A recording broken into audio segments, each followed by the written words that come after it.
關注地方水災，華南地區最少86人死亡，10幾人失蹤，700幾萬人受災。廣州已經落雨1個星期，多處水浸。今朝雨勢先稍為緩和，道路交通陸續恢復正常。氣象專家表示，廣州近1星期嘅降雨量達到440毫米，係自1908年兩紀錄以嚟最多。江西多處亦都嚴重水浸，唔少汽車死火，有大橋橋面塌陷，洪水造成山泥傾瀉，大批居民一度被困，要由救護人員救出。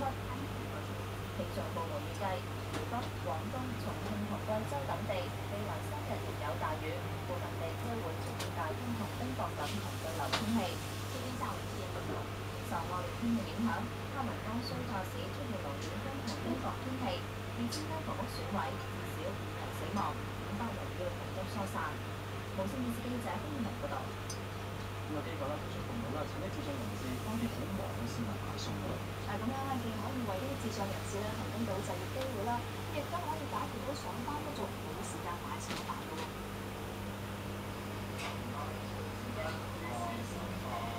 任職秘書嘅盧小姐，差唔多每日都要加班，1年前開始喺網上買餸。我都住遲咗嘅，我翻工又喺北角，咁就來回車程都超過1個鐘，放工都幾多啦，咁就街市都成到300人嘅。東華三院同埋匯智公司合作提供網上買餸服務，市民可以上網選擇幾個嘅菜式，價錢由25蚊至到90幾蚊不等。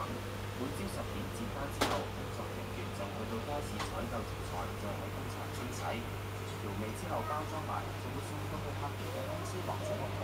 服務開展1年，同社署申請咗200萬蚊嘅撥款，請咗5個香港視障人士工作。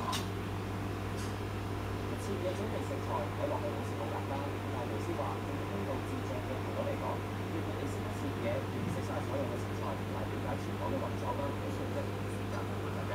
因為佢哋先至都幾好嘅，即係佢可以慢慢入泡沫㗎嘛。咁佢慢慢掌握咗之後咧，其實佢同我都差唔多。佢話未來會考慮擴大服務，屆時都要請其他身份有殘障嘅人士加入。無線電視記者陳文君報導。我哋再睇翻立法會區補選嘅投票率先。截至晏晝6點半已經有40萬個合資格嘅選民投咗票啦。投票率係12.03%，比2008年嘅選舉少咗18個百分點。咁就嗰邊都係車路士成為雙冠軍。咁啊，計完賽之後，車路士係攞埋總冠軍嚟嘅賽贏柯士茅夫1個人。溫布萊球場嘅橫明擊，新車路士人攞，不過呢一球只係能夠怪沙龍同哈路，點解可以喺呢一球俾龍射成功啊？咁但係杜庫巴特佛球遠射金型，係咪先啦？係真㗎，我仲強喺集合板界，我唔晒嘅。